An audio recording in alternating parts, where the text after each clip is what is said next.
अस्सलाम वालेकुम सज्जनों। बिलियो अज तुहाडे नाल सियाणियां दीयां कुछ गल्लां सांझियां करांगे जिहड़ियां उन्हां दीयां खोज कीतियां होईयां और परखियां होईयां गल्लां ने। सियाणे कहंदे ने कि पानी हमेशा उत्थों पीवो जिथों घोड़ा पींदा होवे, क्योंकि एक नस्ली घोड़ा कदे भी नापाक पानी नूं मूँह नहीं लांदा।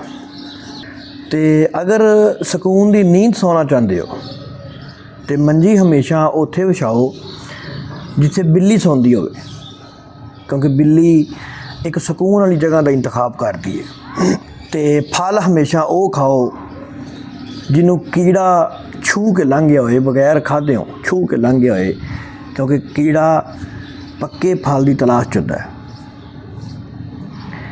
तो घर हमेशा उत्थे बनाओ जिथे धुप सेकण वास्ते असदा कुंडली मारदा होवे।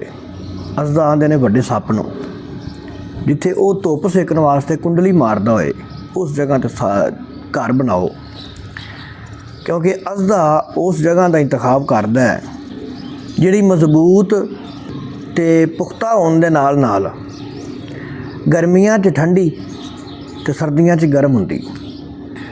ते दोस्तों, अगर पानी की खुदाई करनी होवे तो उस जगह ते करो जिथे परिंदे गर्मी तो बचन वास्ते पनाह लैंदे होण, क्योंकि परिंदे जिस जगह ते गर्मी तो बचन वास्ते पनाह लैंदे ने उत्थे पानी जरूर हुंदा है। ते अगर कामयाब होना चाहते हो, कामयाबी वाली जिंदगी बसर करना चाहते हो, तो परिंदे जिस टाइम उठते ने उस टाइम उठो, जिस टाइम परिंदे सौंदे ने उस टाइम सौ जाओ। मतलब उन्हां दी रूटीन परिंदियां दी अपना लो, सौन ते उठन दी, क्योंकि सब तो बेहतरीन टाइम रिजक की तलाश का जोड़ा है वो परिंदियां ने अपनाया है। परिंदे उस टाइम ते उठते हैं तो अपने सही टाइम ते सौ जाते हैं। तुसीं भी उन्हां दी रूटीन अपनाओ और इंशाअल्लाह कामयाबी वाली ज़िंदगी बसर करो। वस्सलाम।